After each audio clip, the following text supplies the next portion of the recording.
A ver, ¿nos hemos parado a pensar alguna vez cómo funciona todo esto? Pero de verdad, ¿eh? Desde una simple planta que busca el sol hasta nuestro propio corazón latiendo ahora mismo, pues en el fondo todo se resume en una cosa: energía. Y eso es lo que vamos a desgranar aquí. Vamos a contar esa historia, la de cómo los seres vivos consiguen y utilizan el combustible que literalmente nos mantiene en marcha. Así que vamos al grano con la pregunta clave, la pregunta del millón, ¿no? ¿De dónde sale en realidad toda la energía que necesita la vida para existir? Y ojo, que no es una pregunta fácil, no tiene una respuesta de una sola palabra, más bien es el punto de partida de un viaje alucinante que nos va a llevar desde el Sol hasta lo más profundo de nuestras células. Y fíjate, toda esta historia, que parece súper compleja, en realidad se puede reducir a dos grandes procesos. Son como las dos caras de la misma moneda. Por un lado está el proceso de fabricar el combustible y por otro el de usarlo. Son opuestos, sí, pero uno no puede existir sin el otro. Así que lógicamente vamos a empezar por el principio. ¿Cómo se fabrica ese combustible? Venga, pues nos metemos de lleno en el primer capítulo de esta historia. Y la escena transcurre dentro de las plantas. Es ahí donde ocurre algo que, y esto no es una exageración, es la base de casi toda la vida que conocemos en este planeta. Seguro que el nombre suena: fotosíntesis. A ver, no es otra cosa que la alucinante capacidad que tienen las plantas de cocinarse su propia comida. Tal cual. No tienen que ir al súper ni nada. Su cocina particular está en sus hojas y los ingredientes, pues, están por todos lados. Aquí lo vemos de forma súper sencilla, como si fuera una receta de cocina. A ver, ¿qué necesitan las plantas? Pues cogen un poco de luz del sol, agua que chupan del suelo y dióxido de carbono del aire. Lo meten todo en la batidora, que serían los cloroplastos, y listo. El resultado es glucosa, que es básicamente azúcar, su energía. Y de rebote nos regalan algo que para nosotros es vital: el oxígeno. Vale, perfecto. Ya tenemos el combustible, la glucosa. Ahora viene la segunda parte de la historia. ¿Qué hacemos con ese combustible? ¿Cómo lo usamos todos los seres vivos, nosotros incluidos, para funcionar? Bueno, pues para eso tenemos un pequeño motor en cada una de nuestras células. A este proceso se le llama respiración celular. Y ojo que, a diferencia de la fotosíntesis, esto no es solo cosa de plantas. Esto lo hacemos todos: animales, plantas, hongos, vamos, todo bicho viviente. Es, por así decirlo, la manera universal de quemar esa glucosa para sacarle toda la energía que lleva dentro. La energía que usamos para todo: movernos, pensar, para vivir. Y resulta que no hay una única manera de hacerlo.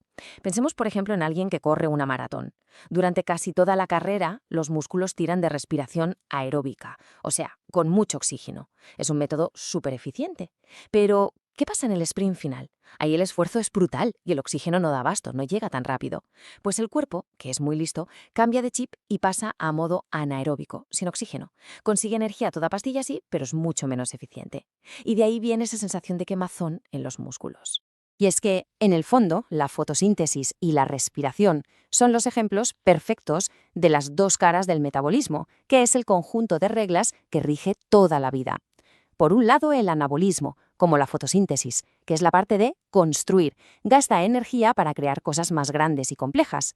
Y por otro, el catabolismo, como la respiración, que es la parte de destruir, rompe esas cosas grandes para liberar la energía. Y en ese juego, en ese ciclo constante de construir y destruir, se basa absolutamente todo. Pero claro, todo esto que pasa en las células no ocurre por arte de magia, en el aire.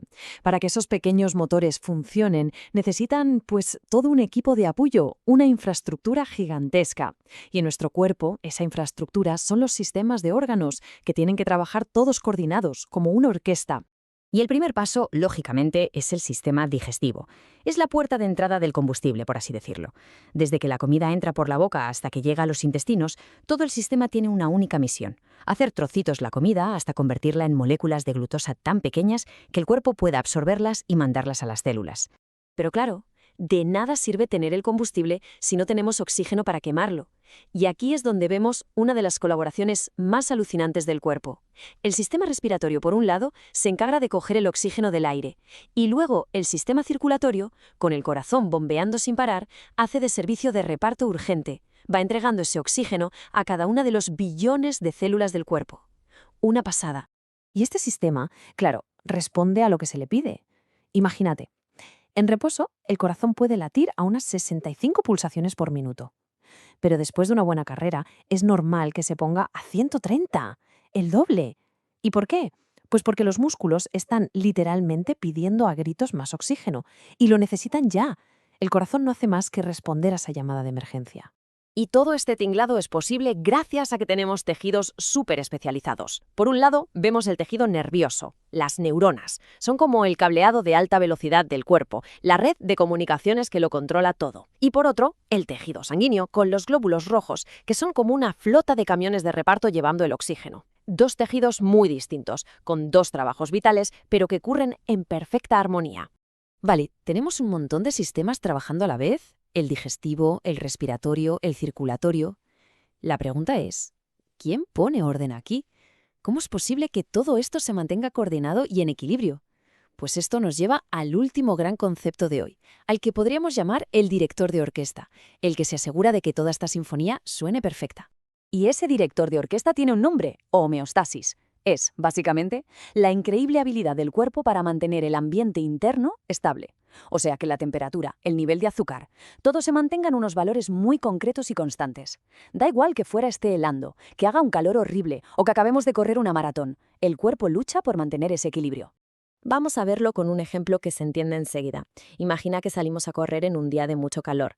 El propio ejercicio ya genera un montón de calor y la temperatura del cuerpo empieza a subir. ¡Peligro!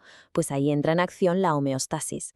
Primero los vasos sanguíneos que están cerca de la piel se ensanchan para liberar calor, por eso nos ponemos rojos. Luego empezamos a sudar y al evaporarse ese sudor, el cuerpo se enfría. Es un sistema de refrigeración súper eficaz y todo pasa de forma automática. Y con esto llegamos a la idea clave, a la moraleja de toda esta historia. El sistema digestivo, el circulatorio, el nervioso, la homeostasis, ninguno de ellos va por libre. Son un equipo, están todos interconectados. Si falla uno, es inevitable que afecte a todos los demás. Es como una red donde todo depende de todo. Y todo esto nos deja con una última reflexión, ¿no? Acabamos de ver una maquinaria que es casi perfecta, que se ha ido afinando durante millones de años de evolución. Y cuando uno piensa en lo compleja que es, en cómo cada pequeña pieza depende de todas las demás, la pregunta es inevitable. ¿Qué pasa cuando falla una sola de esas piezas? Es algo que nos recuerda lo increíblemente frágil que es, en realidad, este equilibrio que llamamos vida, y al mismo tiempo, lo extraordinario que es.